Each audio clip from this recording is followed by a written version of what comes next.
Hello friends, जय हिंद। स्वागत है आपका आपके अपने चैनल होम ट्यूशन पे। दोस्तों, जैसा कि आप जानते हैं, आज 11 जनवरी 2025 और आज से हरियाणा पुलिस कांस्टेबल 2025 के 5500 पदों के लिए ऑनलाइन फॉर्म की झटका मशीन स्टार्ट हो चुकी है। जी हाँ दोस्तों, झटका मशीन इसलिए कह रहे हैं क्योंकि कभी साइट चलेगी, कभी थोड़ा सा हैंग हो जाएगी, कभी आपके फॉर्म फाइनल सबमिट पे जाके अटक जाएंगे, कभी आप लॉगिन पे अटक जाएंगे। तो बहुत क्रिटिकल यहां पे प्रोसेस रहने वाला है, तो समय रहते अपना ऑनलाइन फॉर्म जरूर आप सबमिट कर लीजिएगा, लास्ट डेट का इंतजार किए बिना। लेकिन उससे भी ज्यादा इंपॉर्टेंट है कि फॉर्म तो आप भर रहे हैं, लेकिन बहुत सारी ऐसी सावधानियां हैं जो आपको बरतनी है, क्योंकि एक गलती और सारी जो आपकी करी कराई मेहनत, आप रिटर्न एग्जाम की तैयारी करेंगे, आप फिजिकल की तैयारी करेंगे, आपने सीईटी में अच्छा स्कोर किया है और आपका ड्रीम है हरियाणा पुलिस में जाने का, वो सब चीजें धरी की धरी रह जाएंगी अगर आपने फॉर्म गलत भरा। जी हाँ दोस्तों, तो कौन कौन से डॉक्यूमेंट्स यहाँ पे चाहिए, एज लिमिट यहाँ पे क्या है, कब से एज काउंट हो रही है। इसके अलावा बच्चों का डाउट काफी बार आ रहा है कि क्या कैटेगरी चेंज कर सकते हैं। पहले मान लीजिए हमने जनरल कैटेगरी से फॉर्म भर दिया था सीटी प्री का, तो क्या हम अपनी रिजर्वेशन जो कैटेगरी है उससे फॉर्म भर सकते हैं। तो वो डाउट भी यहाँ पे बताने वाला हूँ, वीडियो को ध्यान से पूरा देखिए। चल पे आप नए हैं, चल को सब्सक्राइब कर लीजिए, बेल आइकन प्रेस कर लीजिए। वीडियो अगर आपको अच्छा लाइक जरूर करेगा। और दोस्तों, हमारा टेलीग्राम चैनल है जिसका लिंक जो है कमेंट सेक्शन में पिन किया हुआ है, आप उसको ज्वाइन कर लीजिए latest update, result, PDF notification को पाने के लिए। आइए दोस्तों बात करते हैं। तो सबसे पहले आपको एक जो इश्यू है, जो बच्चे बार बार पूछ रहे हैं कि क्या कैटेगरी चेंज हो सकती है, सवाल यही है। तो सबसे पहले मैं इसी सवाल का आंसर देता हूं कि हां, आप अपनी कैटेगरी को चेंज कर सकते हो। मान लीजिए सीटी प्री आपने गलती से जनरल भर दिया, जो भी आपका कंडीशन रहा होगा उस समय, प्रॉब्लम रहा होगा, अब अगर आप कैटेगरी चेंज करना चाहते हो तो आप कैटेगरी को चेंज कर सकते हो। अब इसके बाद जो मेरिट बनेगी, अभी आप फॉर्म भरेंगे हरियाणा पुलिस का, फिर फिजिकल के लिए मेरिट बनेगी। मेरिट तो जरूर बनेगी, ठीक है। आप जानते हैं कि 10 गुना बच्चे एग्जाम में बैठने वाले, तो हो सकता है 20 गुना बच्चे फिजिकल के लिए बुलाएंगे। तो जितने भी गुना बच्चे फिजिकल के लिए बुलाएंगे, तो हर लिस्ट के पीछे लिस्ट लगेगी, यानी कट ऑफ वहां पे बन के आएगी। तो ये जो कट ऑफ बन के आएगी, जो आप यहां पे कैटेगरी फिल करोगे फिलहाल, उसके बेस पे बन के आएगी और उसी के बेस पे फाइनल कट ऑफ आपकी बनेगी, जिसके आधार पे आप सिलेक्शन लेंगे। तो कैटेगरी आप चेंज कर सकते हो, ये आपका डाउट यहां पे क्लियर है। आइए दोस्तों बात करते हैं। सबसे पहले इंपॉर्टेंट डेट्स के बारे में बात कर लेते हैं। आज से आपके फॉर्म स्टार्ट हो चुके हैं। याद रखिएगा दोस्तों, 25 जनवरी ही फॉर्म की लास्ट डेट है, यानी कुल मिला के 15 दिन का टाइम आपको दिया गया है ऑनलाइन फॉर्म भरने के लिए, ठीक है। क्या कोई फीस लगेगी दोस्तों? कोई भी फीस यहां पे नहीं लगेगी, किसी प्रकार की कोई फीस की आवश्यकता नहीं है। इंपॉर्टेंट डेट्स, जो बच्चे बीसीए, बीसीबी, ईडब्ल्यूएस कैंडिडेट्स हैं जो अप्लाई कर रहे हैं, उनकी जो सर्टिफिकेट है आपकी रिलेटेड कैटेगरी से, वो 1 अप्रैल 2025 के बाद की होनी चाहिए और लास्ट डेट से पहले की होनी चाहिए, ठीक है।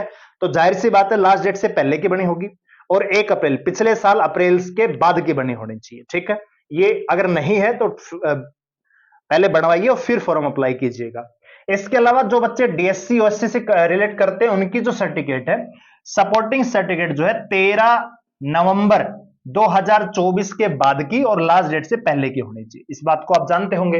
इसके अलावा eligibility certificate renewed issued for family of ESM, तो ईएसएम जो है उनकी 12 जनवरी 2025 के बाद की होनी चाहिए, ठीक है। एडमिट कार्ड वगैरह ये सारी चीजें आपको ऑनलाइन वेबसाइट से मिल जाएंगे, बाद की बातें हैं, ठीक है। तो इंपॉर्टेंट चीज आपको पता लगी, डॉक्यूमेंट्स 1 अप्रैल 2025 के बाद के होने चाहिए, ठीक है भाई। आइए बात करते हैं एज लिमिट की। बात करें दोस्तों, जर्नल अगर आप कैटेगरी से बिलोंग करते हैं तो आपकी जो उम्र है 18 से 25 होनी चाहिए। अगर आप बिलोंग करते हैं बीसीबी, बीसीए, एडब्ल्यूएस या एससी, एससी का मतलब ओएससी डीएससी, तो आपकी उम्र जो है 18 से 30 साल होनी चाहिए, 5 साल का रिलैक्सेशन मिलता है, ठीक है जी। अब जिन बच्चों ने यहां पे एज काउंटिंग का डाउट है, तो आपकी जो एज है वो कब काउंट होगी दोस्तों? 1 जनवरी 2026, यानी ये जो साल शुरू हुआ है उस दिन आपका नोटिफिकेशन आ गया था नई साल को, उसी दिन से आपकी एज जो है काउंट हो रही है। यहां पे मेंशन भी किया गया है, ठीक है, यहां पे मेंशन भी किया गया है 1/1/2026 के अकॉर्डिंग। लेकिन वो बच्चे जिन्होंने 5600 का फॉर्म अप्लाई किया था, उनकी जो एज है वो काउंट होगी 1 सितंबर 2024। ठीक है, यानी जिन बच्चों ने 5600 फॉर्म अप्लाई किया था उनकी उम्र तो सेम ही चाहिए, लेकिन उनकी एज काउंट जो है 1 सितंबर 2024 के अकॉर्डिंग मानी जाएगी। यानी सीधा सीधी बात यह है कि जिन्होंने 5600 फॉर्म अप्लाई कर रखा है उनको किसी प्रकार की दिक्कत नहीं है, फॉर्म आपका भरा जाएगा। ठीक है भाई, अब ये मत सोचना कि आपने पुराना 5600 फॉर्म अप्लाई नहीं किया था और अब आप उसी सीट के आधार पे अप्लाई करना चाहते हैं तो रिलैक्सेशन से मिल जाएगा, नहीं। फिलहाल कोई प्रावधान नहीं है, फिलहाल उनको ही प्रावधान है छूट का जिसने 5600 का फॉर्म सबमिट किया था। ठीक है, उनकी उम्र जो है यहां पे 1 सितंबर 2024 के अकॉर्डिंग काउंट होगी, जो नए बच्चे हैं उनकी 1 जनवरी 2026 के अकॉर्डिंग। ठीक है जी, आइए बात करते हैं। अब हर कैटेगरी वाइज आपको डॉक्यूमेंट्स यहां पे मेंशन किए हुए हैं। अगर आप जनरल कैटेगरी से फॉर्म अप्लाई करना चाहते हैं तो क्या क्या चाहिए दोस्तों, आपकी 10वीं होनी चाहिए या कोई डिग्री डिप्लोमा आपने कर रखा है तो वो, लेटेस्ट सेकेंड क्लड फोटोग्राफ, ठीक है, और विद व्हाइट बैकग्राउंड, बैकग्राउंड का यहां पे स्पष्ट लिखा है कि white background with mention date and name of the candidates on the photograph. Photograph पे आपके नेम होना चाहिए और डेट ऑफ प्रेजेंट आपकी किस दिन आपने फोटो खिंचाई वो होना चाहिए, और सिग्नेचर आपका चाहिए, आधार कार्ड आपका चाहिए, और अंडरटेकिंग आपको घोषणा देने की आप जो सबमिट कर रहे हैं, जो जानकारी आप दे रहे हैं वो पूरी तरह से होश हवास में दे रहे हैं, कोई भी गलती होती है तो इसके जिम्मेदार आप स्वयं होंगे। ठीक है, इसके अलावा अगर आप यहां पे बिलोंग करते हैं ओएससी डीएससी से तो जाहिर सी बात है ज्यादातर डॉक्यूमेंट्स वही, अंडरटेकिंग भी है। ठीक है, इसके अलावा यहां पे आप देख सकते हो 10वीं है, आपका यहां पे जो है फोटोग्राफ होना चाहिए, सेम चीज, सिग्नेचर चाहिए, आधार कार्ड चाहिए। अब 2-3 चीजें अलग अलग हैं, क्या क्या है जी, हरियाणा बोनाफाइड रेजिडेंस सर्टिफिकेट आपको चाहिए जो कि जनरल में नहीं चाहिए।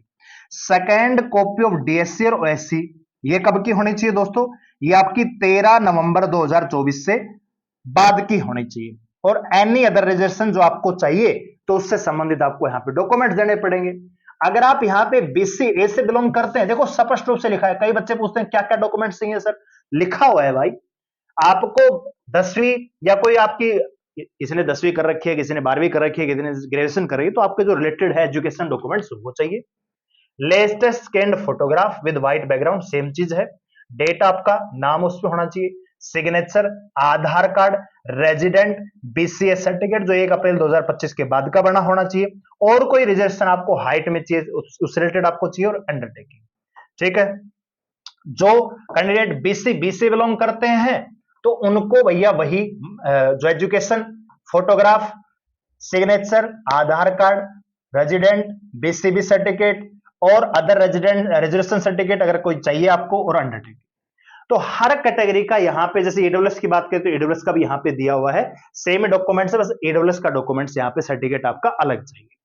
तो कहने का मतलब आपको जो गलती नहीं करनी है, सबसे पहले आपको अपना नाम सही भरना है, ठीक है, आधार कार्ड का डिटेल सही भरना है, सबसे इंपॉर्टेंट है कि आपके जो सिग्नेचर हैं वो बिल्कुल सही फॉर्मेट में होने चाहिए, और इसके अलावा दोस्तों फोटो।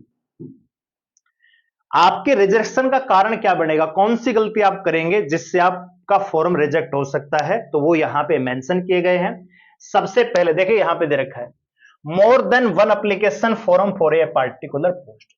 अगर आपका मान लीजिए आपने रजिस्ट्रेशन कर दिया, बाद में आप रजिस्ट्रेशन में भूल गए, पासवर्ड भूल गए, आपके अंदर दिमाग था नहीं, आपने नया फॉर्म सबमिट कर दिया, ठीक है, तो ये गलती नहीं करनी है, मल्टीपल रजिस्ट्रेशन या फॉर्म भरने की कोशिश मत कीजिएगा।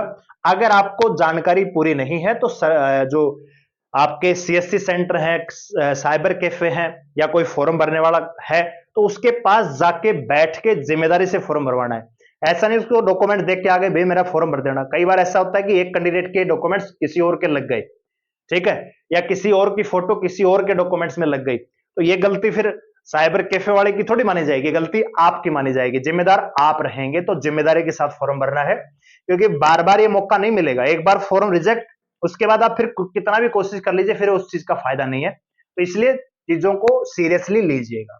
एप्लीकेशन इज इनकम्प्लीट, अधूरा फॉर्म भरेंगे या फाइनल सबमिट नहीं करेंगे। फॉर्म भर दिया, डॉक्यूमेंट्स अपलोड कर दिए, आपको लग रहा है कि फाइनल सबमिट हो गया, लेकिन सबमिट हुआ ही नहीं, फिर बाद में आप चेक करोगे एडमिट कार्ड के टाइम पे कि मेरा एडमिट कार्ड नहीं आया, तो गलती यहां पे होगी दोस्तों। इसके अलावा आपकी अगर क्वालिफिकेशन नहीं है 10वीं में यहां पे भैया हिंदी संस्कृत नहीं है तो भी आपका फॉर्म रिजेक्ट हो जाएगा। Application does not possess the requested essential qualification on the cut off और closing date.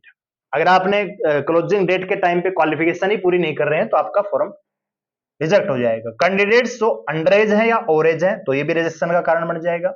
Variation in data of online application form original, variation यहां पे देखिए दोस्तों, आधार कार्ड में नाम कुछ और है, फॉर्म में आप कुछ और नाम भर रहे हैं, फादर नेम कुछ और है, आधार कार्ड में एक्चुअल में आप कुछ और भर रहे हैं, भरना है आपको रोल नंबर, भर रहे हैं आप सर्टिफिकेट नंबर, आधार कार्ड का नंबर कुछ और है, वहां पे सबमिट कुछ और कर रहे हैं।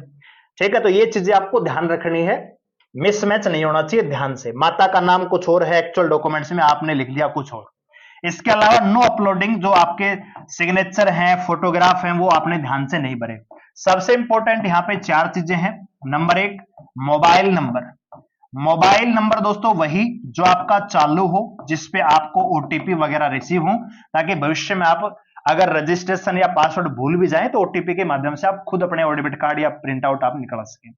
दूसरा सबसे इंपॉर्टेंट दोस्तों ईमेल आईडी, ईमेल आईडी आपका बढ़िया होना चाहिए और वही होना चाहिए जो आपका रेगुलर आप यूज करते हो। ऐसा नहीं कि साइबर कैफे वाले ने खुद का ही ईमेल आईडी डाल दिया, बाद में कोई एडमिट कार्ड से रिलेटेड या कोई इंफॉर्मेशन आएगी तो फिर उसके पास जाएगी, आपके पास नहीं जाएगी। तो ईमेल आईडी अगर नहीं है तो बनवा लीजिए किसी से, फिर जाके फॉर्म भरना है। नंबर 3 यहां पे दोस्तों सबसे इंपॉर्टेंट मैं फिर आपको बता रहा हूं, वो है आपका फोटो।